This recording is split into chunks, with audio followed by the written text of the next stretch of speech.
Ultime interview avant ce second tour des élections législatives et vous aviez un slogan, Jean-Luc Mélenchon, Premier ministre. Je peux donc dire ce matin que vous êtes le candidat NUPES au poste de Premier ministre. Il y a un duel qui s'est installé véritablement entre Emmanuel Macron et vous, un duel que vous avez installé d'ailleurs.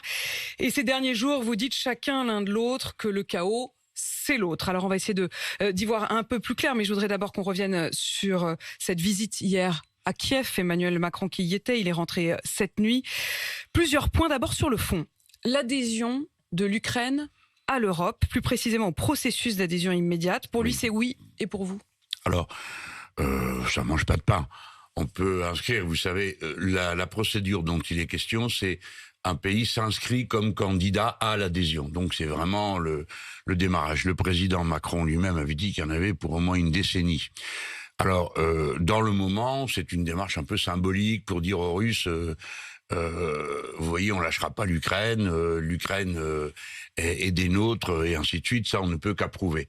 Maintenant, doucement avec les enthousiasmes comme ça, soudain, parce qu'il faut se rendre compte que, pour ma part, je ne voterai aucune nouvelle adhésion à l'Union européenne sans harmonisation sociale.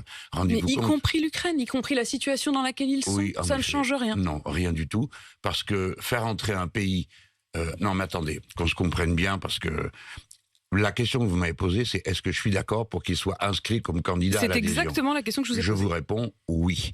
Je dis seulement, il faut Mais en même temps, vous dites ça mange pas de pain. Donc oui, si ça leur fait plaisir et si ça peut les rassurer. Il y en a pour des années, c'est un signal qu'on donne à la Russie. Oui à l'adhésion, mais non.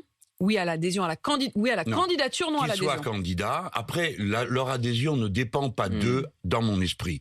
Dans mon esprit, leur adhésion dépend de la réponse que l'Europe fera à l'harmonisation sociale. Je demande qu'on réfléchisse bien au point suivant. Le président a même évoqué la Moldavie. D'accord ? Bien. Aujourd'hui, le salaire minimum ukrainien, c'est 138 €. Le SMIC de Moldavie, c'est 50 €. Si vous voulez organiser une énorme dépression de dumping social, il n'y a qu'à faire ça, faire adhérer les gens sans qu'ils se soient mis au niveau. Le président Macron avait lui-même dit que si on faisait une adhésion immédiate, ce serait faire baisser les standards sociaux d'adhésion. Donc, je tiens à dire cette précision, il ne me coûterait rien de ne pas le faire. Candidature, j'ai bien compris. Candidature, oui. Adhésion en l'état, non. Deuxième point. Non, adhésion si l'Union européenne doit changer ses méthodes. Et notamment Je crois qu'on dit la même chose. Ben oui, mais si l'Ukraine doit adhérer à l'Union européenne, il faut d'abord qu'on remonte ses standards sociaux. Et une fois que les standards, ce sera une adhésion à ces standards. C'est du travail détaché. Vous ferez venir des Ukrainiens en France qui travailleront pour 138 €. Alors, il faut quand même y aller doucement, non ?